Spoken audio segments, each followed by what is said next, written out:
Halo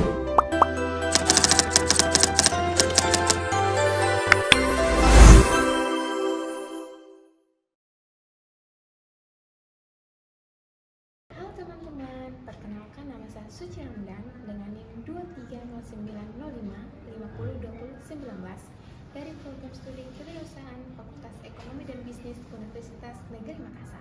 Nah, pada pertemuan kali ini atau kesempatan kali ini, saya akan menjelaskan mengenai perusahaan sukses yaitu perusahaan Yili Group dan perusahaan gagal yaitu perusahaan Dinfus secara global. Oke, langsung saja kita akan membahas tentang slide selanjutnya, itu slide kedua. Kita bisa lihat di sini yaitu mengenai ringkasan profil perusahaan. Nah, di sini saya akan menjelaskan mengenai kedua profil perusahaan tadi yang sudah saya sebutkan, yaitu perusahaan sukses Yili Group dan perusahaan gagal Dinfus. Itu kedua perusahaan yang berintegrasi secara global namun memiliki kategori yang berbeda, yaitu kegagalan dan kesuksesan secara global. Nah, untuk itu saya akan membahas tentang poin pertama dulu untuk ringkasan perusahaan profil Yili Group. Oke, langsung saja. Kita lihat teman-teman, profil Yili Group ini mencakup tentang 4 poin utama, yaitu yang pertama, perusahaan susu terbesar di Asia. Nah, Yili Group ini merupakan perusahaan susu yang terbesar di Asia dan kapasitas produksinya yang berskala besar, jaringan distribusi yang luas, dan penjualan produk yang mendominasi pasar Asia. Keberhasilan ini diperoleh melalui inovasi produk, efisiensi produk, serta ekspansi ke berbagai negara sekitarnya atau ke negara tetangga. Nah, untuk yang kedua yaitu berbasis di Tiongkok. Perusahaan ini berasal dari Tiongkok dan berpusat di Hot atau di Hot, yaitu di Mongolia Dalam. Nah, lokasi yang strategis karena dekat dengan peternakan sapi yang beroperasi untuk menghasilkan susu terbesar di sana. Untuk itu, sehingga memudahkan pasokan susu bisa langsung diimpor dari peternakan sapi ke pasokan PK yang akan diproduksi.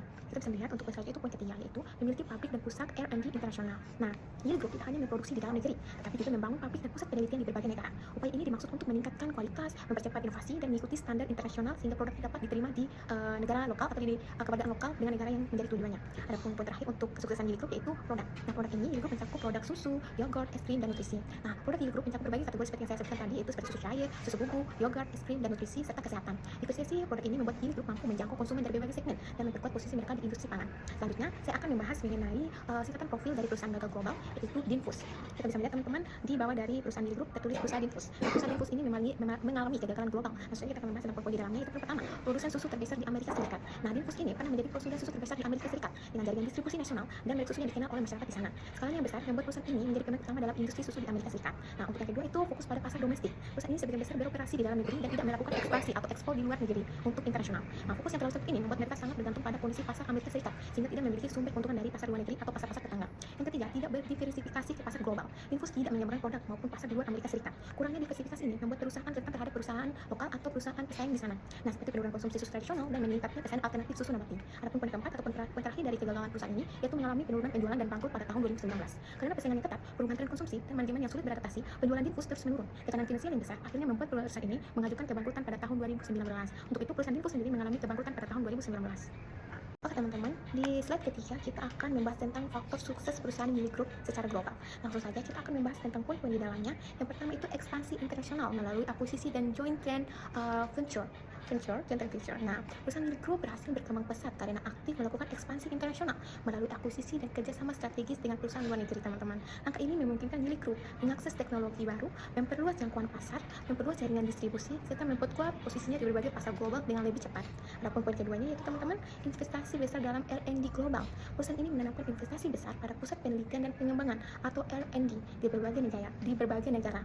Nah, upaya ini membantu Yili Group menciptakan produk yang lebih berkualitas, aman, inovatif, dan mampu bersaing di pasar internasional dengan mengikuti perkembangan ilmu pengetahuan dan teknologi pangan di tiap negara yang mereka tuju.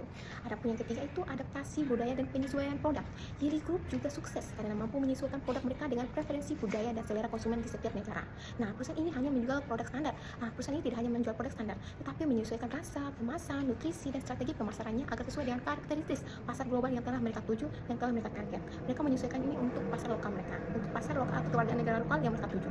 Adapun yang keempat teman-teman yaitu digitalisasi dan inovasi rantai pasok. Nah, Yili Group mengadopsi teknologi digital untuk memperkuat efisiensi rantai pasoknya, mulai dari produksi, distribusi hingga penjualan, teman-teman. Melalui digitalisasi, perusahaan dapat memantau kualitas secara real time, mengurangi biaya operasional dan meningkatkan kecepatan layanan sehingga operasional menjadi lebih efektif dan kompetitif. Adapun yang terakhir dari poin ini itu strategi transnasional atau global efisiensi atau adaptation.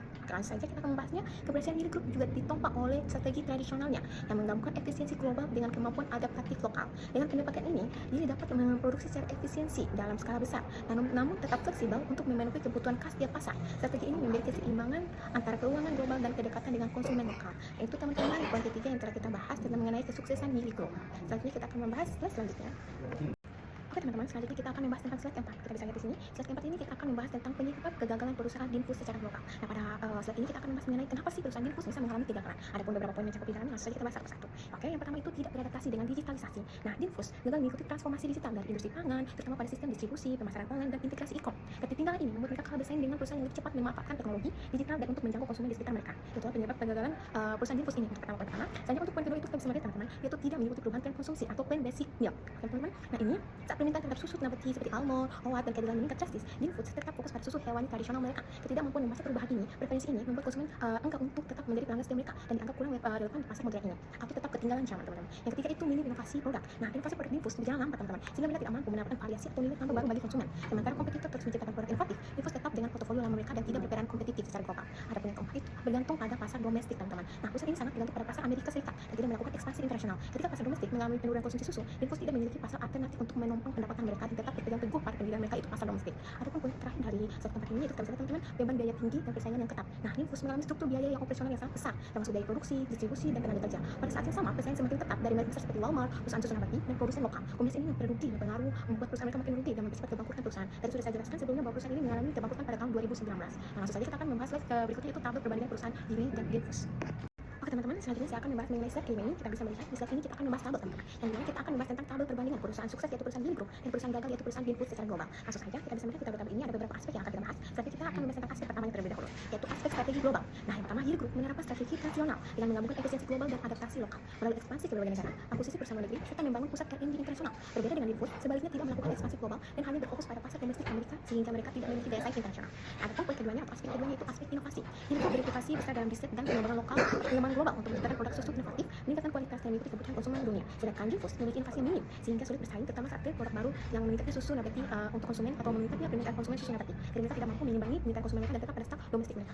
Adapun aspek ketiga teman-teman yaitu aspek adaptasi budaya. Nah, Gili Group menyesuaikan rasa, kemasan dan preferensi produk sesuai budaya lokal negara tujuan mereka sehingga produknya lebih mudah diterima konsumen global. Berbeda dengan Dinfus, tidak mengikuti perubahan tren termasuk kurangnya adaptasi terhadap susu alternatif susu permintaan susu yang kurang berkembang sehingga mereka tetap stuck pada tempat yang kurang menciptakan tren atau mengikuti tren untuk susu-susu yang berkembang sebelumnya. Mereka tetap stuck pada tempatnya dan tetap berfokus pada domestiknya yaitu Amerika Serikat. Nah, adapun aspek ketiga teman-teman. Adapun aspek keempatnya itu aspek manajemen krisis. Nah, aspek manajemen krisis ini Gili Group merespon krisis dengan cepat melalui diversifikasi produk, memperluas pasar dan sistem mitigasi risiko yang kuat sehingga tetap stabil. Berbeda dengan Dinfus, bergerak lambat menghadapi perusahaan pasar sehingga tidak siap menghadapi penurunan konsumsi susu sapi dan meningkatnya kompetisi. Dan mereka tetap berada di tempat yang kurang mempunyai tren, kurang berinovasi dan tetap berada di tempatnya dan tetap berada di domestiknya teman-teman. Itu yang membuat Dinfus itu mengalami kegagalan. Nah, adapun aspek kelimanya teman-teman yaitu aspek manajemen rantai pasok teman-teman. Nah, Gili Group memiliki rantai pasok global yang terintegrasi, efisien dan fleksibel, memungkinkan distribusi produk secara cepat dan berkualitas tinggi. Berbeda dengan Dinfus, hanya mengandalkan rantai pasok domestik yang lebih terbatas, kurang fleksibel, membuatnya sulit bersaing dan dalam dinamika pasar modern. Nah, adapun aspek selanjutnya itu digitalisasi teman-teman. Nah, Gili Group mengadopsi sistem ERP modern, teknologi traceability dan data analisis untuk meningkatkan efisiensi operasional dan kualitas produk. Berbeda dengan Dinfus, tertinggal dalam digitalisasi sehingga sistem pengolahannya tidak terintegrasi dan kurang mendukung kebutuhan industri modern. Adapun aspek terakhir dari slide ini yang sudah kita bahas teman-teman itu aspek terakhir itu pengambilan keputusan strategis. Nah, Gili Group membuat keputusan strategis secara bertahap yang berbasis data, terutama dalam ekspansi global dan pengembangan produk. Sedangkan Dinfus cenderung lebih reaktif dan mengambil keputusan terlambat sehingga tidak mampu mengikuti perubahan pasar dan persaingan industri. Itulah tabel perbedaan perusahaan sukses secara global yaitu perusahaan sukses Gili Group dan perusahaan gagal secara global yaitu perusahaan gagal Dinfus. Kita sudah melihat tadi teman-teman ada slide ini ada tabel juga sudah diperlihatkan, teman-teman bisa membacanya dan bisa melihatnya sudah saya jelaskan tadi. Selanjutnya kita akan membahas tentang slide ke-5. Oke teman-teman, selanjutnya kita akan membahas mengenai slide yang bisa kita lihat di sini. Kita akan membahas tentang rekomendasi strategi. Nah, ini sebelum kita membahas rekomendasi strategi, sebelumnya tadi saya sudah menjelaskan mengenai tabel perbandingan perusahaan Gili Group dan perusahaan Dinfus. Nah, dari hasil perbandingan tadi saya membuat materi ini untuk rekomendasi strategi yang sesuai untuk kedua perusahaan, baik perusahaan sukses maupun perusahaan gagal, kedua perusahaan tadi yang sudah saya sebutkan dan sudah saya jelaskan tabel-tabelnya. Langsung saja kita akan membahas mengenai rekomendasi strategi pada slide ke-6 ini. Oke teman-teman, yang pertama itu lakukan riset pasar mendalam sebelum ekspansi. Oke teman-teman, perubahan perusahaan perlu melakukan riset pasar yang komprehensif sebelum memasuki negara baru, termasuk analisis selera konsumen, regulasi, persaingan serta perilaku budaya setempat yang dimana negara tujuan kita harus menganalisis negara tersebut untuk pasokan konsumen kita. Nah, ini fungsi membantu perusahaan mengurangi risiko kegagalan ekspansi dan memastikan strategi yang diterapkan benar-benar sesuai dengan kondisi pasar tujuan. Nah, adapun keduanya bisa kita lihat teman-teman yaitu kembangkan inovasi produk sesuai tren kesehatan teman-teman. Nah, perusahaan harus terus-menerus menciptakan produk yang mengikuti tren kesehatan global seperti minuman rendah gula, produk kaya nutrisi atau susu berbasis tanaman. Nah, inovasi ini penting untuk menjawab perubahan preferensi konsumen modern dan semakin sadar akan kesehatan mereka dan memilih produk yang lebih fungsional serta ramah lingkungan untuk lingkungan sekitar mereka. Nah, adapun poin ketiganya itu bangun rantai pasok internasional yang fleksibel teman-teman. Nah, perusahaan perlu mengembangkan jaringan rantai pasok yang global yang efisien dan mampu beradaptasi cepat terhadap perubahan permintaan, regulasi maupun kondisi pasar. Rantai pasok yang fleksibel memungkinkan perusahaan menjaga kesediaan produk mereka mereka mengurangi biaya logistik dan mempertanda keunggulan kompetitif di berbagai negara. Nah, ada poin terakhir teman-teman, bisa kita lihat poin terakhir itu mempercepat digitalisasi operasional. Nah, digitalisasi diperlukan untuk meningkatkan efisiensi dan akurasi proses bisnis teman-teman. Nah, termasuk produksi, distribusi, dan pengelolaan data teman-teman. Implementasi sistem seperti ERP, transparency, dan analitik data membantu perusahaan mengambil keputusan secara strategis dan lebih cepat, dan membuat kontrol kualitas serta meningkatkan daya saing di pasar global yang semakin meningkat. Yaitu rekomendasi strategi sudah saya bahas, yang dimana saya membandingkan dari slide sebelumnya, slide 5 mengenai tabel perbedaan perusahaan mini group dan perusahaan infus. Makanya saya membuat materi ini untuk tabel, untuk poin, untuk materi ini yaitu strategi, rekomendasi strategi yang cocok untuk kedua perusahaan. Ini bisa diambil untuk perusahaan-perusahaan baru yang ingin mengembangkan produknya atau yang ingin memulai bisnis baru. Selanjutnya kita akan membahas tentang slide terakhir, itu kesimpulan. Oke teman-teman, baik, saya akan membahas tentang slide itu atau slide terakhir mengenai kesimpulan dari kedua perusahaan tadi, yaitu perusahaan mini group dan perusahaan infus. Langsung saja kita akan membahas kesimpulan dari materi yang sudah kita bahas dari awal tadi. Oke, dari analisis ini dapat disimpulkan bahwa Uni Group berhasil menjadi perusahaan global karena mampu berinovasi, beradaptasi dengan pasar lokal, memanfaatkan digitalisasi serta mengelola rantai pasok mereka dan krisis secara efektif. Sebaliknya, perusahaan Diffus terjadi karena mengalami kegagalan terjadi karena minim inovatif, tidak beradaptasi dengan tren susunan nabati, bergantungan pada pasar domestik dan respon krisis yang lambat. Perbandingan ini menunjukkan bahwa kemampuan beradaptatif dan berinovasi merupakan kunci untuk bertahan dalam persaingan global. Dan dengan itu, untuk perusahaan-perusahaan baru yang ingin memulai bisnisnya, kita bisa melihat ekspansi pasar mereka dan negara tujuan mereka, kita bisa memahami, menganalisis data tiap konsumen mereka. Itulah presentasi atau materi dari saya sudah saya ajarkan. Sekian dari saya, dari Taufik Hidayah. Assalamualaikum warahmatullahi wabarakatuh. Sampai jumpa teman-teman.